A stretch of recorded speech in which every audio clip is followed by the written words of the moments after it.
Bernard Arnault, the $200 billion billionaire you've never heard of. Cold open pop quiz. Who owns Louis Vuitton? Who owns Christian Dior? Who owns Tiffany & Co., Fendi, Givenchy, Bulgari, Tag Heuer, Dom Perignon, Moët and 68 other luxury brands? If you said Bernard Arnault, congratulations, you're in the 1% who know his name. Bernard Arnault is worth $200 billion.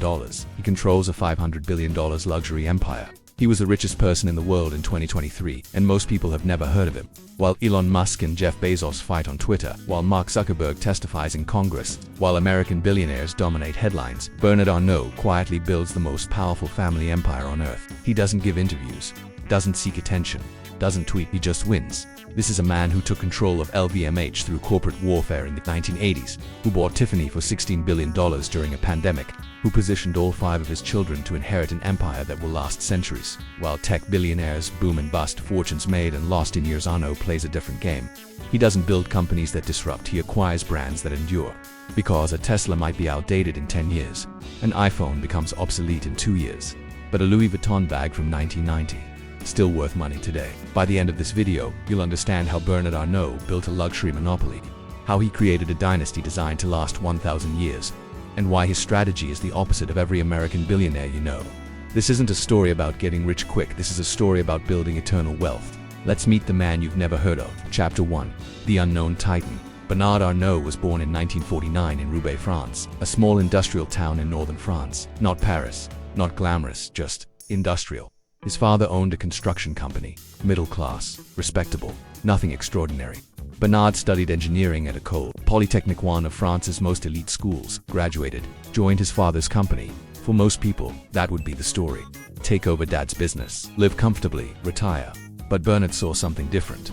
Bernard takes over the family construction business at age 22, and he immediately pivots. He sees that luxury real estate, not ordinary construction, is where the money is. He shifts the business, focuses on upscale developments. By 1979, he's building luxury vacation homes on the French coast, but real estate isn't his destiny. It's just the beginning, a moment that changes everything. Christian Dior, the legendary fashion house, is bankrupt, struggling, dying.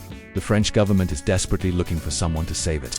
French heritage, French jobs, French prestige. Bernard is 35 years old. He has $15 million from his real estate business. He buys Christian Dior, not for the brand, not even for the fashion. He buys Dior because it comes with a secret weapon, a 42% stake in Financière Agache, a holding company.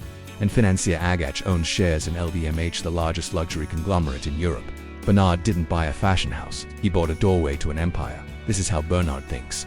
While everyone else sees a bankrupt brand, he sees the chessboard, the leverage, the long game, and in 1987 he makes his move. Chapter 2. The hostile takeover. LVMH exists, but it's chaos. LVMH stands for Louis Vuitton Moët Hennessy. It was created in 1987 when Louis Vuitton merged with Moët Hennessy, 2 legendary brands, one company, but the merger is a disaster. The Louis Vuitton side hates the Moët Hennessy side.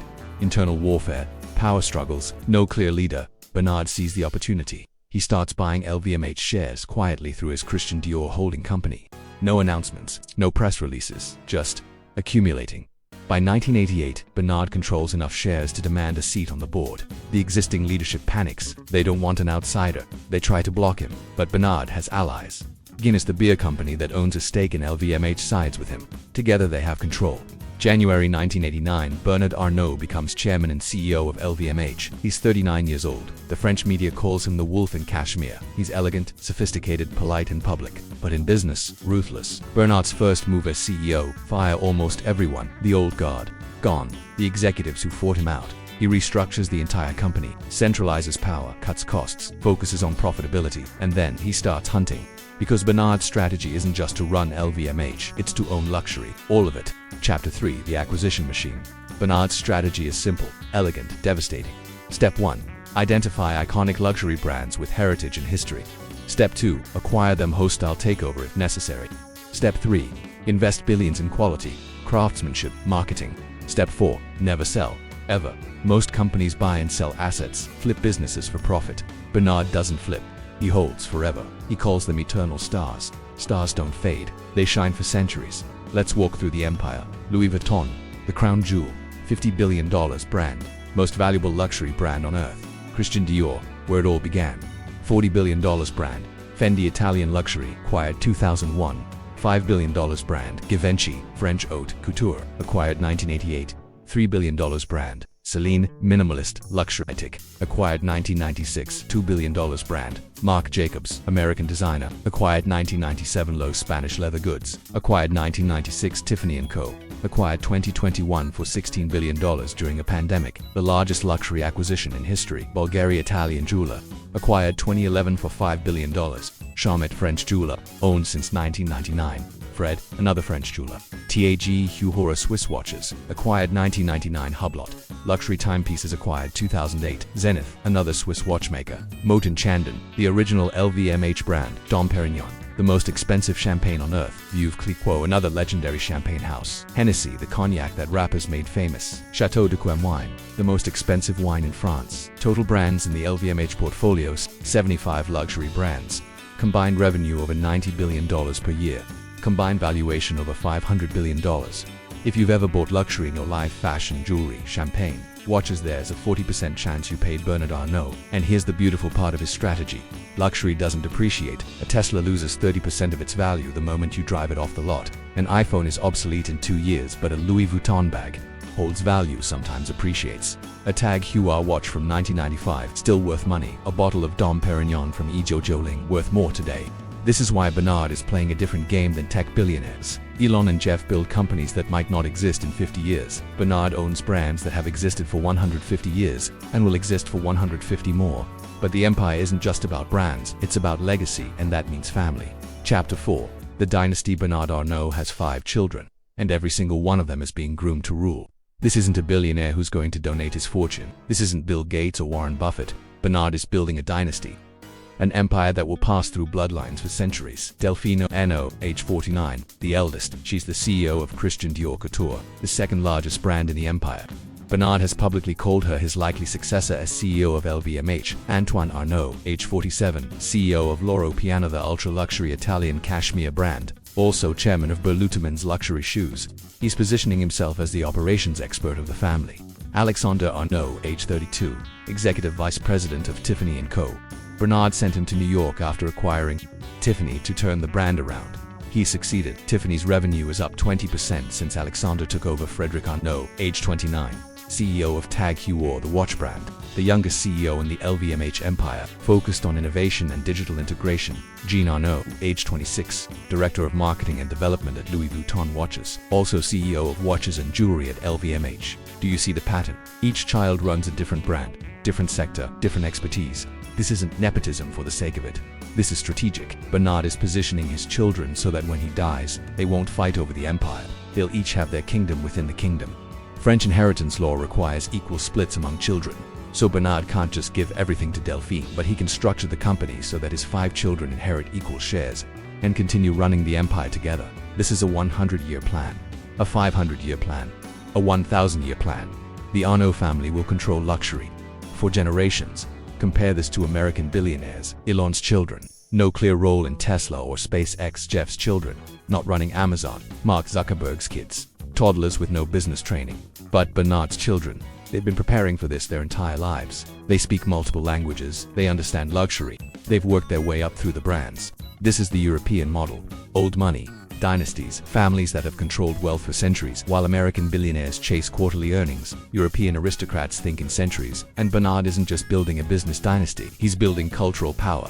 Chapter 5. The cultural king. Bernard Arnault doesn't just sell luxury, he defines it. LVMH is the largest sponsor of art and culture in France.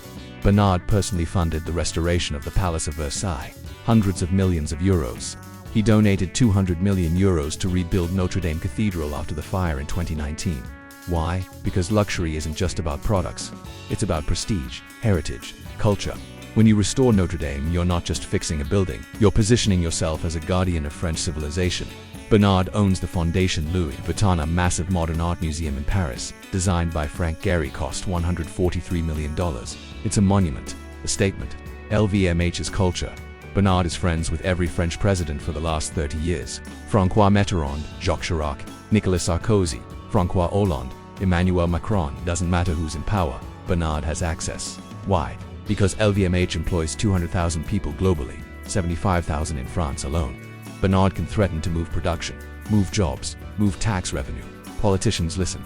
This is soft power at its finest. When people wear Dior, they're funding Bernard's empire. When people drink Dom Perignon, they're paying tribute to the Arnault family. When people buy Tiffany engagement rings, they're participating in a system Bernard controls. LVMH operates in 130 countries, has 5,500 stores globally, reaches every continent. Bernard doesn't just control luxury goods, he controls the definition of luxury itself. But let's talk about what this empire really means. Chapter 6. The Cost of Luxury. Here's what they don't tell you about luxury empires. LVMH made $90 billion in revenue in 2023. Bernard's personal fortune, $200 billion. But the craftsmen who make the Louis Vuitton bags, many earn $15 to $20 per hour. The leather workers in Italy, the seamstresses in France, the jewelry makers in Switzerland, they create the products that sell for $3,000, $10,000, $50,000. They see a fraction of that money. A Louis Vuitton Speedy bag, $1,500 retail cost to produce, $200 markup, 750%. Where does that margin go? 2 stores, 2 marketing, 2 shareholders, and 2 Bernard. Luxury fashion is one of the most wasteful industries on earth. LVMH produces millions of items per year. When they don't sell, they're often destroyed, burned to protect brand exclusivity. Bernard doesn't donate at Warren Buffett levels, doesn't sign the Giving Pledge. He funds museums and cathedrals, but those also serve his brand. Is Bernard evil? No. He built an empire. He employs 200,000 people.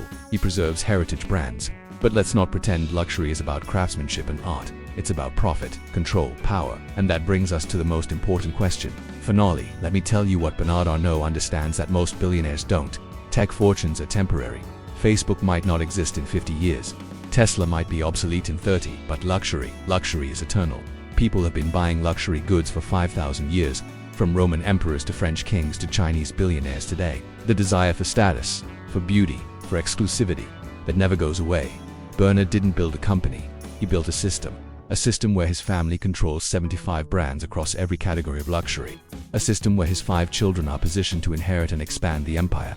A system designed to last not decades, but centuries. While Elon and Jeff are racing to colonize Mars and sell books online, Bernard is playing a game they don't even understand. He's not building for this quarter, or this year, or even this decade. He's building for the year 2200. And here's what that means for the rest of us. We're not just witnessing the rise of billionaires, we're witnessing the return of aristocracy, families that control wealth for generations, dynasties that never end.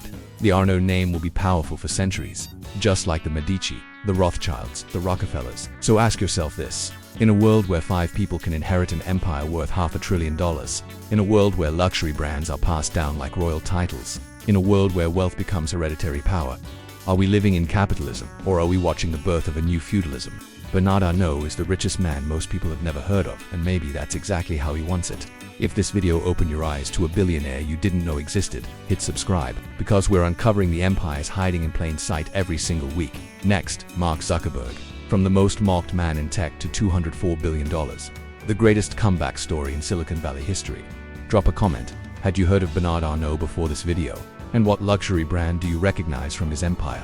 Thanks for watching. Remember, the most powerful people aren't the ones making headlines. They're the ones controlling the system while you're distracted by the noise.